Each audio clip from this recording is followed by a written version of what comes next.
오늘 우리에게 주시는 하나님 말씀 함께 봅니다. 오늘 우리에게 주시는 하나님 말씀은 마태복음 12장 29절부터 32절입니다. 그러면 다 함께 읽습니다. 사람이 먼저 강한 자를 결박하지 않고서야 어떻게 그 강한 자의 집에 들어가 그 세간을 강탈하겠느냐.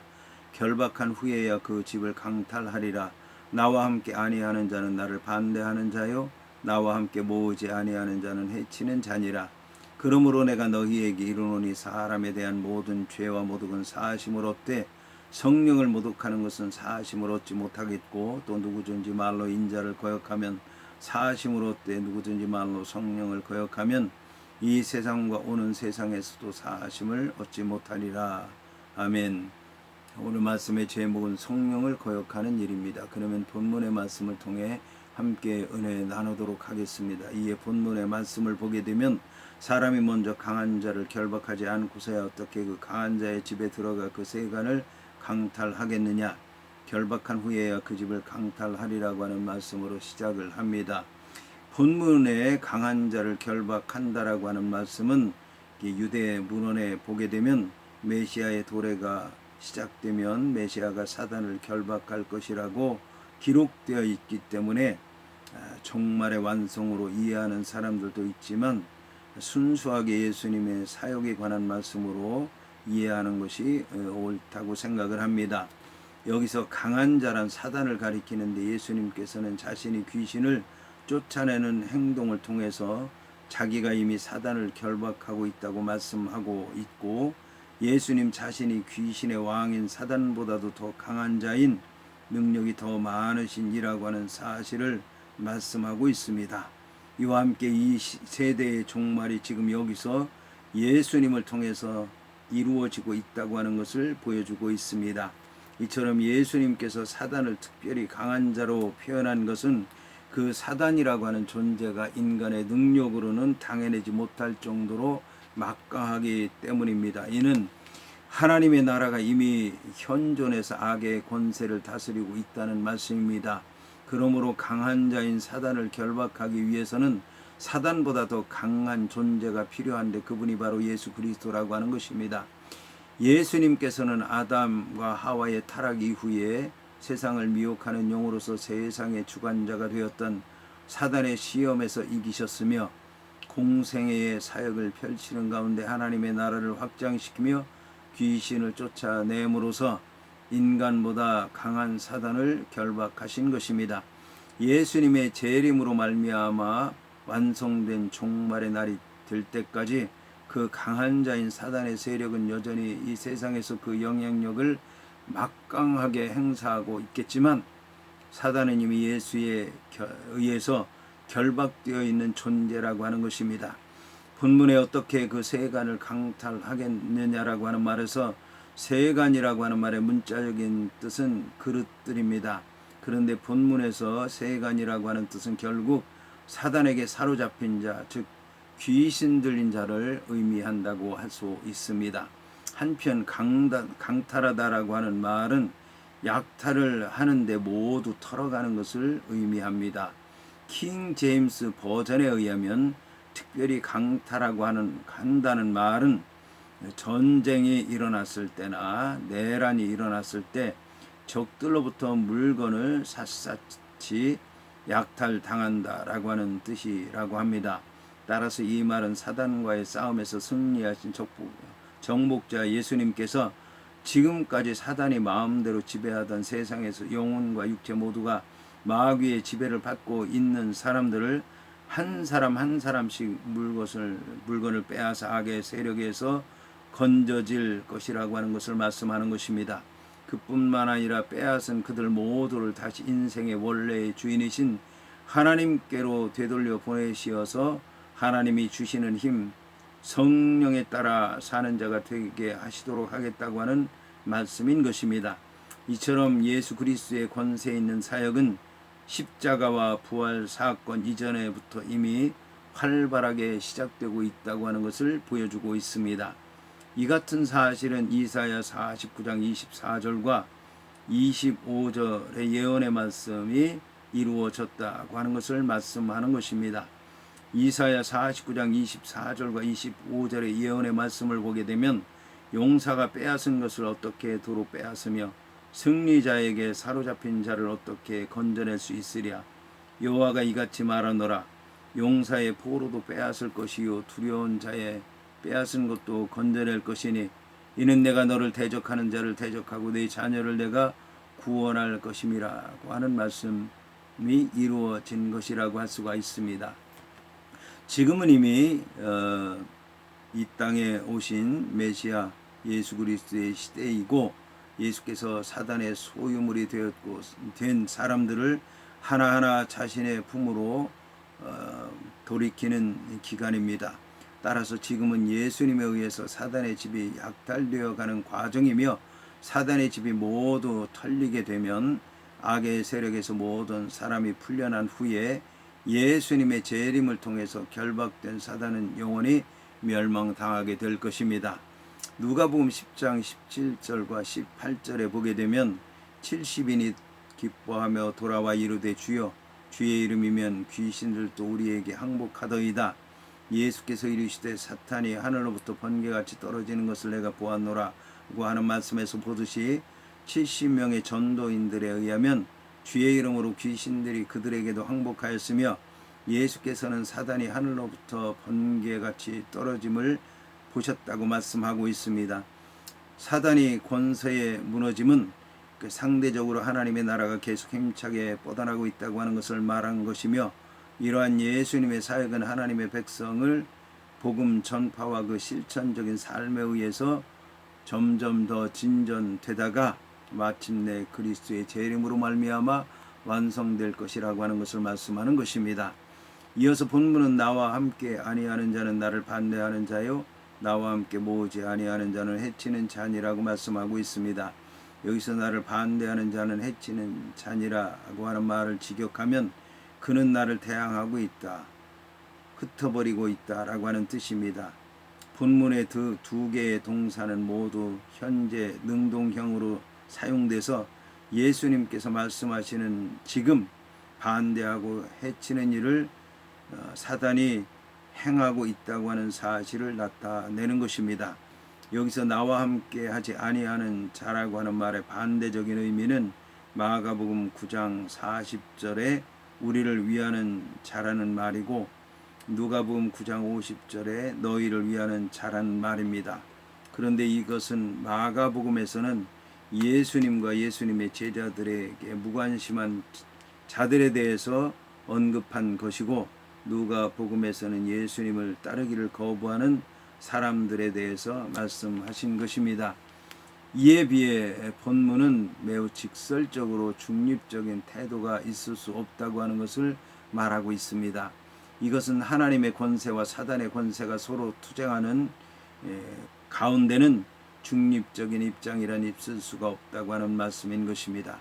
예수님과 함께하지 않는 사람들은 단순히 예수에 대해서 관심이 없거나 연합하는 데 열심이 없는 중립적인 위치에 있는 사람들이 아니라 마귀의 하수인 역할을 하고 있는 바리새인들처럼 적극적으로 예수님의 사역을 방해하는 자들과 마찬가지로 예수님을 반대하는 자들이라고 하는 것입니다.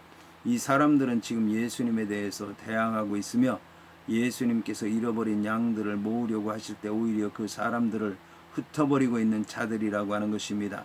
이 세상의 모든 존재는 예수와 예수님의 사역에 도움이 되든지 해가 되든지 둘 중에 하나에 속할 뿐 결코 중간지대의 중립적인 존재로 남을 수는 없다는 뜻인 것입니다. 한편 본문에 함께 아니하는 자라고 하는 말은 단순히 예수님과 예수님의 가르침에 대해서 무관심한 자를 가리키며 예수와 연합하기를 싫어하는 자들을 말한다기보다는 좀 더 적극적으로 말한다면 바리새인들과 바리새인들의 추종자들처럼 공공연히 예수를 비난하고 서로 의문을 제기하는 자를 의미한다고 할 수 있을 것입니다. 이어서 나오는 나와 함께 모으지 아니하는 자와 관련해서 구약에서 흔히 하나님께서 추수하는 분으로 묘사된 것처럼 신약에서 예수님께서는 마지막 날에 이르기까지 계속적으로 모으시고 추수하는 분으로 묘사되고 있습니다.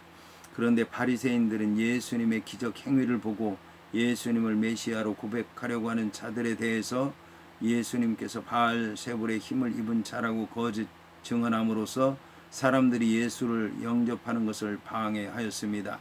이처럼 하나님 나라의 전진과 확산을 막기 위해서 예수님께로부터 사람들을 흩으려고 하는 자들이 바로 모으지 아니하는 자, 곧 흩어버리는 자들인 것입니다.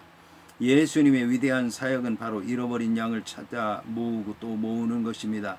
이에 비해 사단은 되찾은 양조차도 다시 빼앗고 될 수 있는 대로 양들을 흩어버리려는 악한 본성을 지니고 있습니다. 이처럼 본문은 예수님의 사역에 있어서 결단코 중간적인 입장에 머무를 수 없다고 하는 것을 강력히 보여주고 있습니다. 따라서 예수님의 사역에 적극 동참하지 않는 자들은 하나님의 나라를 전면적으로 반대하는 자들이라고 할 수 있는 것입니다.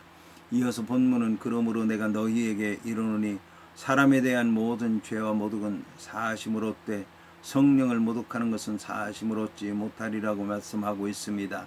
앞선 22절부터 30절까지의 말씀에는 예수님과 바리새인들 사이에 바알세불 논쟁이 기록되어 있습니다. 이에 이어지는 31절부터 37절까지의 말씀에는 성령 회방죄에 대한 예수님의 경고가 나와 있습니다. 본문에서 마태는 바알세불 논쟁을 야기시킨 바리새인들이야말로 바로 성령 회방죄를 범한 자들이며 바알세불 논쟁을 계기로 말미암아 새로운 교훈을 주신다고 하는 것을 말씀하고 있습니다. 본문의 사람에 대한 모든 죄와 모독은 사하심을 얻는다라고 하는 말은 공동 번역에 의하면 사람들이 어떤 죄를 짓거나 모독하는 말을 하더라도 그것은 다 용서받을 수 있다고 번역하고 있습니다. 헬라어 본문의 문자적인 의미도 사람에 의해 저질러진 죄와 비방은 사하심을 얻을 수 있다는 뜻으로 이해할 수 있습니다. 이것은 하나님의 자비가 무한하고 풍성하기 때문에 인간의 모든 죄악이 용서함 받을 수 있다라고 하는 성경의 보편적인 진리를 말씀하고 있는 것입니다. 이것은 사람이 모두 죄인이고 의인은 없기 때문에 사람에 관한 죄는 절대적인 죄라고 할 수 없다는 것입니다. 따라서 사람에 대한 모든 죄는 용서받을 수 있다고 한 것입니다. 한편 본문의 모독에 해당하는 헬라어 블라스페미아라고 하는 말은 심한 비방이나 상대방에 대한 지독한 모독, 어떤 대상을 향해서 반대해서 말한다라고 하는 뜻입니다. 그런데 유대인들은 사람이 하나님을 비방하는 행위에는 매우 심각하게 대처를 했습니다. 그러나 이 부분에서 예수님께서는 인자 곧 자신을 거역하는 행위와 심지어 하나님을 회방하는 행위조차도 용서의 가능성이 주어진다라고 하는 것을 보여주셨습니다. 본문의 성령을 모독하는 것은 사하심을 얻지 못하리라고 하는 말은 하나님의 자비가 예수님의 대속 사역에 어떤 결함이나 불충분성이 있기 때문이 아닙니다. 한편 성령을 모독하는 것이라고 하는 말은 성령의 사역을 방해하는 것으로서 사단의 능력으로 볼 수가 있습니다. 그런 점에서 바리새인들은 이미 그 죄를 범하고 말았는데 그들은 성령의 능력을 덧입은 예수의 이적을 바알세불의 행위로 매도했던 것입니다. 여기서 우리는 성령을 회방하는 것이 무엇인지를 알기 위해서 성령의 독특한 사역에 관해서 살펴볼 필요가 있습니다. 성령께서는 성부와 성자로부터 영원 전부터 계셨던 분으로서 창조와 구속을 완성하는 사명을 지니신 하나님이셨습니다. 그러므로 성령은 죄인들에게 죄를 깨닫게 하고 예수님의 초청을 받아들이게 하며 영원한 진리를 깨닫게 함으로써 더 성숙한 신앙 인격체로 자라나도록 도와주시는 분이십니다. 그러므로 비록 이제 성자를 하나님을 멀리하고 성자 예수님을 미워한다고 할지라도 성령의 거듭나게 하는 역사로 말미암아 회개하도록 하는 자리에 설 수 있도록 하시는 분이 바로 성령입니다. 그런데 이와는 반대로 성령의 역사를 거부하고 적극적으로 비방하며 모독하는 것은 참회와 중생에 이룰 수 있는 모든 가능성을 막아버리고 방해하고 차단해 버리는 일로서 결국 심판받을 수밖에 없다는 말씀인 것입니다. 본문의 경우 예수께서 성령의 능력으로 행하신 기적을 귀신들의 왕 바알세불의 능력을 힘입어 행한 것이라고 비방한 것을 성령 회방으로 볼 수가 있는 것입니다. 바리새인들은 예수 그리스도를 통해서 나타난 성령의 역사를 눈으로 보면서도 받아들이지 않고 오히려 사단의 역사로 규정해서 완강하게 배척하였기 때문에 하나님의 용서하심을 받지 못할 것입니다.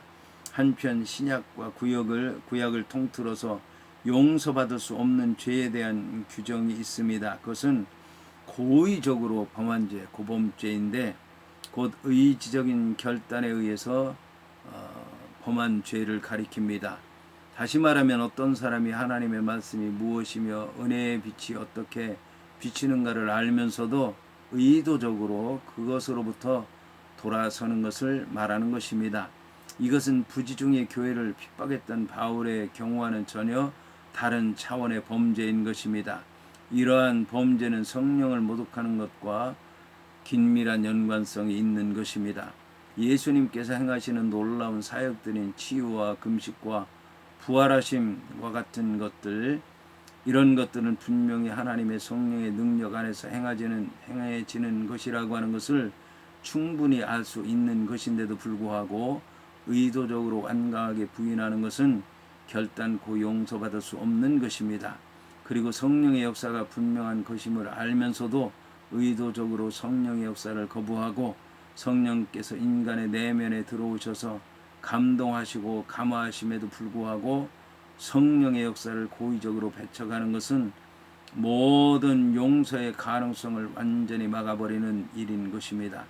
결국 성령을 모독하는 것이라고 하는 것은 어떤 특수한 경우에만 적용시킬 수 없는 일로서 죄를 깨닫게 하고 회개하게 하는 성령의 사역을 적극적으로 방해한다든지 고의적으로 성령에 대항하려고 한다든지 고집스럽고도 악의에 찬 심령으로 성령에 대적해서 행하는 모든 것들을 의미한다고 할 수 있습니다.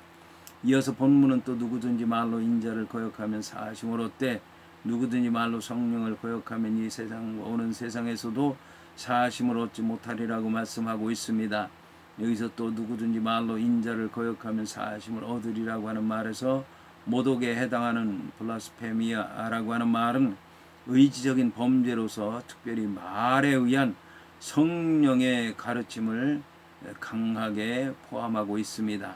사실 말이라고 하는 것은 인간 내면에 있는 것을 밖으로 표현해내는 통로로서 말에 의한 회방은 전인격적인 회방을 말하는 것입니다.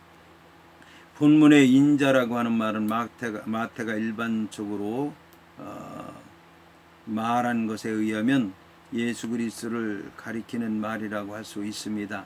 한편 인자를 거역하는 것과 성령을 거역하는 것의 차이점에 대한 것은 인자를 거역한다고 하는 말은 예수님의 인격에 관해서 모독하고 진리에 관해서 분별력이 없어서 예수님께서 전하시는 말씀을 거역한다고 하는 것을 의미하는 것입니다. 그런데 여기서 성령을 거스리는 것은 예수님께서 성령의 권능을 힘입어서 귀신을 쫓아내는 것과 같은 놀라운 사건들을 가리키는데 치유하신다든지 금식하신다든지 또는 부활하신다든지 라고 하는 것과 같은 성령의 내적인 감동이나 회개의 역사가 분명히 하나님의 능력 안에서 행해지는 것이라고 하는 것을 충분히 알 수 있으면서도 의도적으로 완강하게 성령의 사역을 부인하는 것을 의미하는 것입니다. 따라서 성령을 거역하는 것은 곧 예수 자신의 주장들을 거역하는 것이 되는 것입니다. 이처럼 인자를 거역하는 데서 더 나아가 성령을 거역하게 되는 것입니다. 이렇게 되면 그 죄가 돌이킬 수 없는 지경에까지 이르게 되는 것입니다. 본문에 거역하다라고 하는 의미를 지닌 카타라고 하는 말은 일반적인 의미로서 무엇을 반대하는 뜻입니다. 특별히 본문에서는 성령의 모든 사역과 성령의 존재 자체에 대해서 전면적으로 부정함으로써 이제 성령의 사역을 방해하는 것을 말하는 것입니다. 여기서 말을 통한 회방의 행위는 인자를 하든 성령을 거역하는 일 중에 한 부분에 속한다고 할 수가 있습니다. 한편 세상이라고 하는 뜻을 지닌 아이오니라고 하는 말의 원형 아이온이라고 하는 말은 세상이라는 말보다는 세대라는 말로 번역할 수 있을 것입니다. 이 단어 아이온이라고 하는 말은 인간이 살아가는 터전으로서의 세상이라는 뜻보다는 인간의 수명을 가리키든지 어떤 시대를 가리키든지 어떤 일정한 시간을 가리키는 단어이기 때문입니다. 그런데 이것을 대체로 지금 우리가 살고 있는 세상과 예수님께서 재림의 때에 이루어질 미래의 영원한 세계라고 이해하는 경우가 많습니다. 따라서 예수가 이 세상과 오는 세상에서도 죄사함을 받지 못할 것이라고 선포하신 것은 바로 성령 회방의 죄를 범한 사람은 영원히 사함을 받을 수 없는 위치, 다시 말해 마귀들과 같이 하나님의 용서와 자비의 범주에서 완전히 벗어나 지옥에 들어가게 된다라고 하는 것을 말씀하는 것입니다.